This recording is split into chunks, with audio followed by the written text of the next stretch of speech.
सदियों से ना दार्शनिकों और चिंतकों को ये उलझाता रहा है। हाँ। और आज हम जिस स्रोत पे बात कर रहे हैं ना, वो इसी उलझन को एक बहुत ही दिलचस्प नजरिए से देखता है। किस नजरिए से? वो दर्पण और प्रतिबिंब की उपमा के जरिए, आईने और परछाई की तरह। हाँ बिल्कुल। हमारे पास जो सामग्री है उसका शीर्षक ही अपने आप में एक पहेली जैसा है।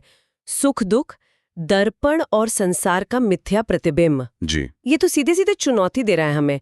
क्या वाकई ये दुनिया, इसमें मिलने वाले सुख और दुख बस एक आईने की तरह है? मतलब दिखाते तो सब कुछ है पर होते कहीं और है। यही यही इसका मूल प्रश्न है। तो आज का हमारा मकसद है इसी विचार की गहराई में उतरना और ये समझना कि अगर बाहरी खुशी महज एक परछाई है तो फिर वो स्थायी सच्चा वाला आनंद वो कहाँ मिलेगा। और ये सिर्फ कोई फिलॉसफिकल बात नहीं है। नहीं। ये समझने की कोशिश है कि इस नजरिए से हम आज की जो भागदौड़ भरी जिंदगी है, इसके उतार चढ़ाव हैं, उन्हें कैसे बेहतर ढंग से जी सकते हैं। स्रोत एक बहुत ही शक्तिशाली, बहुत पावरफुल उपमा का इस्तेमाल करता है, आईने का। हाँ। ये हमें बाहरी दुनिया और हमारे अपने अंदरूनी अनुभव के रिश्ते पर दोबारा सोचने को मजबूर करता है। तो चलिए इस सोच के धागे खोलते हैं फिर। जी। स्रोत की एक पंक्ति है जो मेरे दिमाग में अटक गई है। दर्पण में मुख और संसार में सुख दिखता है, होता नहीं है। पहली बार सुनने में ये थोड़ा अजीब लग सकता है, शायद थोड़ा निराशाजनक भी लगे किसी को। क्या मतलब है इसका? देखिए, आकर्षक बात यही है कि ये निराशाजनक नहीं है। शायद ये आजाद करने वाला विचार है। आजाद करने वाला? जी। कैसे? सोचिए, जब आप आईने में देखती हैं तो चेहरा दिखता है। हाँ दिखता है। लेकिन वो आईने के अंदर तो नहीं होता। नहीं, वो तो मेरे पास है। बिल्कुल, आईना तो बस एक सतह है, वो रोशनी को रिफ्लेक्ट कर रही है। चेहरा तो आपके पास है। अच्छा। स्रोत कह रहा है कि ठीक इसी तरह संसार में सुख और दुख का हमें अनुभव होता है, वो महसूस होते हैं। हाँ, महसूस तो होते हैं। लेकिन वो स्थायी रूप से उन बाहरी चीजों या स्थितियों में टिके हुए नहीं हैं जिनसे हम उन्हें जोड़ते हैं। अच्छा, तो जैसे कोई उदाहरण दे आजकल का। हाँ, मान लीजिए किसी को प्रमोशन मिलता है। ठीक है। जाहिर है खुशी होगी, शायद पार्टी भी होगी। लेकिन स्रोत के अनुसार वो खुशी उस प्रमोशन में स्थित नहीं है। वो एक तरह की मानसिक प्रतिक्रिया है उस घटना पर। मानसिक प्रतिक्रिया मतलब मेरे मन का रिएक्शन? बिल्कुल, वो प्रमोशन एक बाहरी घटना है, एक ट्रिगर कह लीजिए। ट्रिगर? खुशी का जो अनुभव है वो हमारे मन की स्थिति है, हमारी व्याख्या है उस घटना की। और क्योंकि ये बाहरी घटना पर आधारित है, ये अस्थायी है। अस्थायी? हाँ ये तो है। प्रमोशन की खुशी कुछ दिन रहेगी, कुछ हफ्ते, शायद महीने, फिर वो रोजमर्रा की जिंदगी में घुल मिल जाएगी। हाँ, या फिर नई जिम्मेदारियों का स्ट्रेस आ जाएगा। बिल्कुल, हो सकता है वो तनाव उस खुशी पर हावी हो जाए। तो सवाल ये है कि क्या वो खुशी प्रमोशन में थी या हमारे मन के उस पर प्रतिक्रिया करने के तरीके में? ये तो सोचने वाली बात है।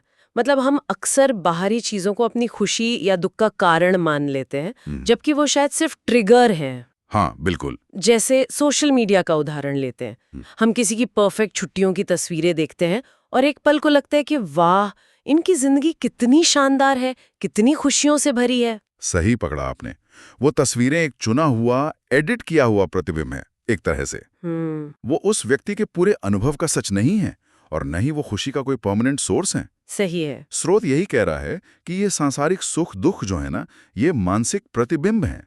ये हमारी अपनी सोच, हमारी उम्मीदें, हमारी जो कंडीशनिंग है उसका नतीजा है। हमारी कंडीशनिंग, हाँ। और यहाँ ध्यान देने वाली बात यह है कि ये बाहरी हालात पर इतने निर्भर हैं कि हवा के झोंके की तरह बदलते रहते हैं। हाँ बिल्कुल। आज शेयर बाजार ऊपर गया तो खुशी, कल नीचे आ गया तो कम। सही। आज किसी ने तारीफ कर दी तो अच्छा लगा, कल किसी ने आलोचना कर दी तो बुरा मान गए। ये तो रोलर कोस्टर की सवारी जैसा है ना? बिल्कुल है। लेकिन यहाँ एक सवाल उठता है, अगर ये सब सिर्फ प्रतिबिंब है, एक तरह का मानसिक खेल, तो क्या इसका मतलब ये हुआ कि दुनिया में जो अन्याय है, जो असल तकलीफ है, वो भी असली नहीं?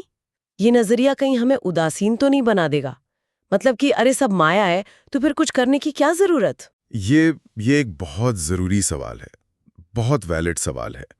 और यहीं स्रोत का अगला हिस्सा महत्वपूर्ण हो जाता है। अच्छा। वो प्रतिबिंब की बात करके यथार्थ से, मतलब रियलिटी से मुंह मोड़ने को नहीं कह रहा, बिल्कुल नहीं, बल्कि वो यथार्थ के एक और गहरे स्तर की ओर इशारा कर रहा है।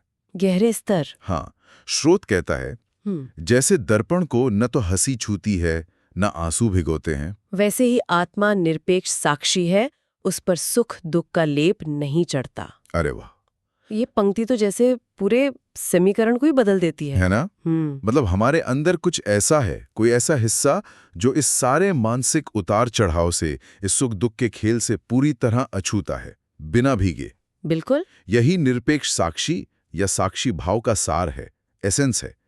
हमारा जो सबसे गहरा असली स्वरूप है, जिसे श्रोत आत्मा कह रहा है, वो इन अनुभवों के नाटक को देखता है, लेकिन उसमें लिप्त नहीं होता, उससे प्रभावित नहीं होता। जैसे आईना। बिल्कुल, जैसे आईना हर तरह के प्रतिबिंब दिखाता है, सुंदर, कुरूप, हंसता हुआ चेहरा, रोता हुआ चेहरा, लेकिन खुद आईना हमेशा साफ और अप्रभावित रहता है। हाँ, आईना तो वही रहता है। वो न तो प्रतिबिंब से खुश होता है, न दुखी, वो बस है अपनी जगह। ये सोचना ही अपने आप में कितनी राहत देता है।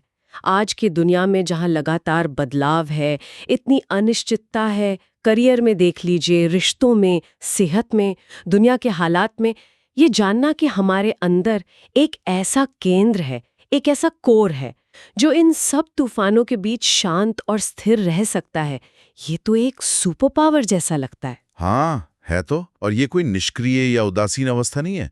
ऐसा नहीं कि कुछ महसूस नहीं हो रहा। अच्छा। अगर हम इसे बड़ी तस्वीर से जोड़ें तो ये साक्षी भाव हमें जबरदस्त आंतरिक शक्ति और लचीलापन देता है। रेजिलियंस जिसे कहते हैं। रेजिलियंस, हाँ। जब हम अपनी पहचान पूरी तरह से अपनी बाहरी भूमिकाओं से, अपने सफलताओं असफलताओं से या अपनी भावनाओं से नहीं जोड़ते, तो हम ज्यादा मुक्त होकर जी सकते हैं। हम अनुभवों को पूरी तरह महसूस कर सकते हैं, लेकिन उनके बहाव में बह नहीं जाते। हम सिर्फ लहरें नहीं हैं, हम वो गहरा समंदर भी हैं जिसमें लहरें उठती और शांत होती हैं। पर यहाँ एक विरोधाभास सा लगता है मुझे। बताइए। अगर हमारा असली स्वरूप, हमारी आत्मा इन सब से अछूती है, तो फिर मैं, आप सब लोग इतना दुख क्यों महसूस करते हैं? गुस्सा, डर, जलन, निराशा, ये सब कहाँ से आते हैं? हम क्यों रोते हैं, क्यों परेशान होते हैं? ये कहाँ फिट होता है? बेहतरीन सवाल, और इसका जवाब भी स्रोत में ही छिपा है। कहाँ? हम दुख इसलिए महसूस करते हैं क्योंकि हम भूल जाते हैं कि हम साक्षी हैं, हम आईना हैं, ये भूल जाते हैं और खुद को प्रतिबिंब ही मान बैठते हैं। अच्छा। स्रोत इसका जवाब सीधे सीधे देता है। मनुष्य जब आसक्ति से बंध जाता है तो माया के खेल को सच मान बैठता है और दुख पाता है। आसक्ति और माया का खेल, ये शब्द अक्सर सुनने में आते हैं, खासकर भारतीय दर्शन में। जी। आसक्ति मतलब किसी चीज से बहुत ज्यादा जुड़ जाना, चिपक जाना। हाँ। और माया का खेल मतलब ये दुनिया का बदलता हुआ नजारा जिसे हम स्थायी समझ लेते हैं। बिल्कुल। आसक्ति यानी अटैचमेंट। बिल्कुल।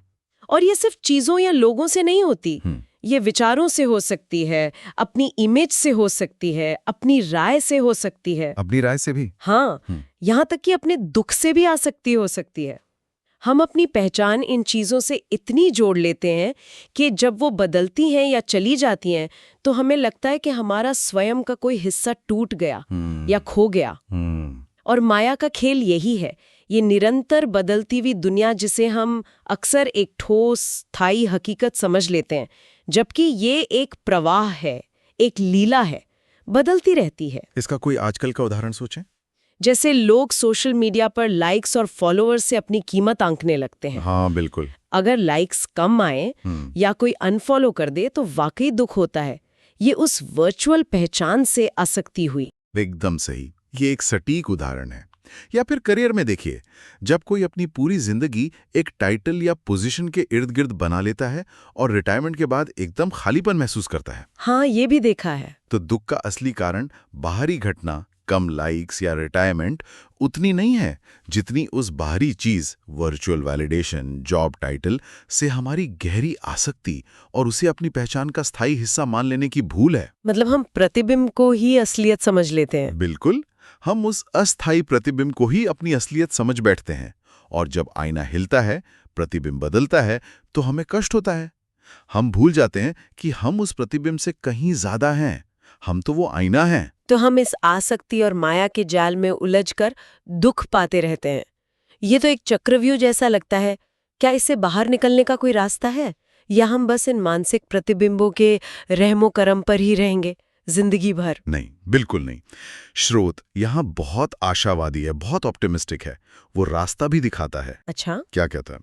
वो कहता है, किंतु जब विवेक और साधना से निरपेक्ष दृष्टि विकसित होती है, तब वह समझता है कि संसार का सुख केवल प्रतिबिंब है। विवेक और साधना, ये दो शब्द, ये समाधान की कुंजी लगता है। बिल्कुल। विवेक यानी सही समझ, डिसर्नमेंट, क्या असली है क्या नहीं, क्या स्थायी है क्या अस्थायी, ये फर्क करने की क्षमता। जी। और साधना? साधना यानी प्रैक्टिस, वो अभ्यास जिससे ये समझ सिर्फ किताबी ज्ञान न रहकर हमारे जीने का ढंग बन जाए। एकदम सही कहा आपने। विवेक वो टॉर्च है जो हमें माया के अंधेरे में रास्ता दिखाती है। ये हमें चीजों को उनके सही परिप्रेक्ष्य में, सही पर्सपेक्टिव में देखने में मदद करता है। और साधना वो कदम है जो हम उस रास्ते पर उठाते हैं। साधना कुछ भी हो सकती है, ध्यान लगाना, मेडिटेशन करना, माइंडफुलनेस। हाँ, सजगता यानी माइंडफुलनेस, आत्मचिंतन यानी सेल्फ रिफ्लेक्शन, निस्वार्थ सेवा करना, या बस प्रकृति में समय बिताना। बिल्कुल। ये वो तरीके हैं जिनसे हम अपने मन के पैटर्न को समझते हैं और धीरे धीरे आसक्ति की पकड़ को ढीला करते हैं। और इस विवेक और साधना से विकसित होती है निरपेक्ष दृष्टि, डिटैच्ड पर्सपेक्टिव जिसे कहते हैं। जी। लेकिन निरपेक्ष या डिटैच्ड होने का मतलब कहीं भावनाओं से शून्य हो जाना तो नहीं कि हम जिंदगी के रंगों को महसूस करना बंद कर देंगे। मुझे ये डर लगता है थोड़ा। नहीं, ये एक आम गलतफहमी है, बहुत कॉमन मिसकंसेप्शन है ये। निरपेक्ष दृष्टि का मतलब उदासीनता या भावनाहीन होना कतई नहीं है। तो फिर क्या है? बल्कि ये तो भावनाओं को और गहराई से, लेकिन बिना उनमें उलझे अनुभव करने की क्षमता है। अच्छा, ये कैसे? सोचिए, जब आप कोई फिल्म देख रही होती हैं, हाँ आप किरदारों के साथ हंसती हैं, रोती हैं, गुस्सा भी करती हैं। हाँ बिल्कुल। लेकिन कहीं ना कहीं आपको पता होता है कि ये एक फिल्म है, आप स्क्रीन से बाहर हैं। हाँ, ये तो पता होता है। निरपेक्ष दृष्टि कुछ ऐसी ही है। आप जीवन के नाटक में पूरी तरह शामिल होते हैं, लेकिन एक गहरी समझ के साथ कि आप सिर्फ एक किरदार नहीं, बल्कि वो दर्शक भी हैं जो पूरे नाटक को देख रहा है। वाह। आप खुशी महसूस करते हैं, पर ये जानते हैं कि ये बदलेगी। आप दुख महसूस करते हैं, पर ये जानते हैं कि ये भी गुजर जाएगा। आप भावनाओं के गुलाम नहीं बनते, उनके मालिक बन जाते हैं। ये क्षमता विकसित कैसे होती है? क्या ये रातों रात हो जाता है? कोई स्विच है क्या? नहीं, काश होता, पर ये एक सतत अभ्यास है, एक ऑनगोइंग प्रोसेस है। ये छोटी छोटी चीजों से शुरू होता है। जैसे जब कोई तीव्र भावना उठे, गुस्सा, जलन, दुख, तो तुरंत प्रतिक्रिया करने के बजाय एक पल रुककर उसे देखना मतलब अच्छा, ये भावना उठी है, ये शरीर में कहाँ महसूस हो रही है, इसका ट्रिगर क्या था, बस देखना बिना जजमेंट के। ये चीजों को स्वीकार करने से विकसित होती है, जैसी वो हैं, बिना उन्हें बदलने की जिद किए। एक्सेप्टेंस, स्वीकार्यता। हाँ, ये समझने से कि बाहरी दुनिया पर हमारा नियंत्रण सीमित है, लेकिन हम अपनी प्रतिक्रिया चुनने के लिए स्वतंत्र हैं। धीरे धीरे ये दृष्टि मजबूत होती जाती है। ठीक है। तो हमने समझा कि दुनिया का सुख दुख आईने जैसा है, आत्मा साक्षी है, आसक्ति दुख का कारण है, और विवेक साधना से निरपेक्ष दृष्टि मिलती है जो हमें इस खेल को समझने में मदद करती है। जी। लेकिन अगर बाहरी सुख सिर्फ प्रतिबिंब है, तो फिर असली चीज कहाँ है? वो ठोस टिकाऊ खुशी, वो कहाँ मिलेगी? स्रोत का अंतिम निष्कर्ष क्या है इस पर? और यही स्रोत हमें उस खजाने का पता बताता है जो हम अक्सर बाहर ढूंढते रहते हैं, बेचैनी से। कहाँ है वो खजाना? वो स्पष्ट रूप से कहता है, असली आनंद आत्मा के भीतर है, जो शाश्वत और अविचल है। वाह, ये तो जैसे पूरी यात्रा का गंतव्य है, मंजिल। बिल्कुल। मतलब असली, स्थायी, न बदलने वाली खुशी किसी बाहरी चीज, इंसान, उपलब्धि या अनुभव में नहीं, बल्कि हमारे अपने अंदर, हमारे मूल स्वरूप में ही मौजूद है। जी हाँ। ये तो सचमुच क्रांतिकारी विचार है, खासकर आज की उपभोक्तावादी संस्कृति के बीच, जहाँ सब कुछ बाहर खोजा जा रहा है। बिल्कुल। और ये आनंद कैसा है? 2 शब्द इस्तेमाल हुए हैं, शाश्वत यानी ये समय के साथ पैदा या खत्म नहीं होता, ये हमेशा से है। हमेशा से है। हाँ।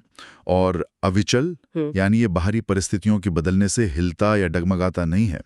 ये वो गहरी शांति, संतुष्टि और पूर्णता का भाव है जो किसी बाहरी कंडीशन पर निर्भर नहीं करता। ये हमारा स्वभाव है, इट्स अ नेचर। क्या बाहरी खुशी और इस भीतरी आनंद में फर्क का कोई उदाहरण दे सकते हैं समझने के लिए? जरूर। मान लीजिए आपने अपनी पसंदीदा टीम का मैच देखा और वो जीत गई। हाँ। आपको जबरदस्त खुशी होगी, उत्साह होगा। बिल्कुल। ये एक बाहरी घटना पर आधारित खुशी है जो तीव्र हो सकती है लेकिन अस्थायी है। सही है। अगले मैच में टीम हार सकती है। हाँ। या कुछ दिन बाद उस जीत का उत्साह फीका पड़ जाएगा। हाँ, पड़ जाता है। दूसरी तरफ जब आप किसी रचनात्मक काम में पूरी तरह डूब जाते हैं, जिसे फ्लो स्टेट कहते हैं, फ्लो स्टेट, हाँ। या बिना किसी उम्मीद के किसी की मदद करते हैं, या बस शांति से बैठकर अपनी सांसों को महसूस करते हैं, उस समय जो एक गहरी शांति और संतुष्टि का अनुभव होता है ना, हाँ, होता है। वो बाहरी घटना पर उतना निर्भर नहीं होता, वो आपके अंदर से आता है, वो बाहरी परिस्थितियों से निरपेक्ष होता है। ये उस शाश्वत और अविचल आनंद की एक झलक है, एक टेस्ट है। ये वाकई सोचने वाली बात है। हम अक्सर खुशी को हासिल करने वाली चीज समझते हैं। नया फोन आएगा तो खुश होंगे, बेहतर जॉब मिलेगी तो खुश होंगे, परफेक्ट पार्टनर मिलेगा तो खुश होंगे। और इस दौड़ में शायद उस आनंद को नजरअंदाज कर देते हैं जो पहले से ही हमारे अंदर मौजूद है, बस उसे पहचानने की देर है। सही कहा। ये नजरिया हमें हमारी खोज की दिशा बदलने के लिए प्रेरित करता है, बाहर से अंदर की ओर। अंदर की ओर। जी, ये कहता है कि परिस्थितियों को लगातार अपने मन मुताबिक बदलने की कोशिश करने के बजाय क्यों ना अपने अंदर उस स्थिरता और शांति के स्रोत से जुड़ा जाए जो हमेशा उपलब्ध है। ये एक ज्यादा टिकाऊ और एम्पावरिंग तरीका है जीने का। तो इस सब का क्या मतलब है? अगर इस पूरी गहरी बातचीत को समेटना हो तो सबसे महत्वपूर्ण संदेश क्या है जो हमारे श्रोता अपने साथ ले जा सकते हैं? मेरे ख्याल से मुख्य संदेश ये है कि बाहरी दुनिया में मिलने वाला सुख और दुख आईने का प्रतिबिंब की तरह हैं। वे वास्तविक लगते हैं, महसूस होते हैं, लेकिन वे अस्थायी और बदलने वाले हैं। उन पर हमारी खुशी को पूरी तरह आधारित करना हमें लगातार एक रोलर कोस्टर पर रखता है। सही। असली, स्थायी, न बदलने वाला आनंद, वो शांति और संतुष्टि जो बाहरी हालात पर निर्भर नहीं करती, वो कहीं बाहर नहीं बल्कि हमारे अपने भीतर, हमारे मूल स्वरूप, हमारी आत्मा में ही निहित है। और इस समझ से जुड़े मुख्य टेकअवेज क्या होंगे संक्षेप में? पहला, आसक्ति यानी बाहरी चीजों, लोगों, विचारों या भावनाओं से अत्यधिक जुड़ाव ही दुख का मुख्य कारण है, क्योंकि हम अस्थायी को स्थायी मान लेते हैं। ठीक है। दूसरा, विवेक, सही समझ और साधना, नियमित अभ्यास के जरिए हम एक निरपेक्ष, साक्षी दृष्टि विकसित कर सकते हैं जो हमें जीवन के उतार चढ़ाव के बीच शांत और स्थिर रहने में मदद करती है। और तीसरा, सबसे आशावादी टेकअवे ये है कि स्थायी आनंद का स्रोत हमारे अंदर ही है। हमें उसे कहीं और खोजने की जरूरत नहीं, बस उसे पहचानने और उसे जुड़ने की जरूरत है। और ये नजरिया हमारे रोजमर्रा के जीवन में आज की जो चुनौतियां हैं उनका सामना करने में कैसे मददगार हो सकता है? ये हमें एक अभूतपूर्व मतलब अनप्रेसिडेंटेड मानसिक स्वतंत्रता दे सकता है। मानसिक स्वतंत्रता। हाँ, जब हमें ये गहराई से समझ आ जाता है कि हमारी असली खुशी बाहरी परिस्थितियों की मोहताज नहीं है, तो हम उन परिस्थितियों के गुलाम नहीं रह जाते। हम असफलताओं से सीखते हैं पर टूटते नहीं। हम सफलताओं का आनंद लेते हैं पर उनमें खो नहीं जाते। हम रिश्तों को ज्यादा खुलेपन और कम डर के साथ निभा पाते हैं। हम दुनिया में अपना योगदान देते हैं लेकिन अपनी कीमत बाहरी नतीजों से नहीं आंकते। यह हमें जीवन को अधिक शांति, समता और साहस के साथ जीने की कला सिखाता है। ये वाकई एक शक्तिशाली और बहुत ही सकारात्मक दृष्टिकोण है, आशा से भरा हुआ। जी बिल्कुल।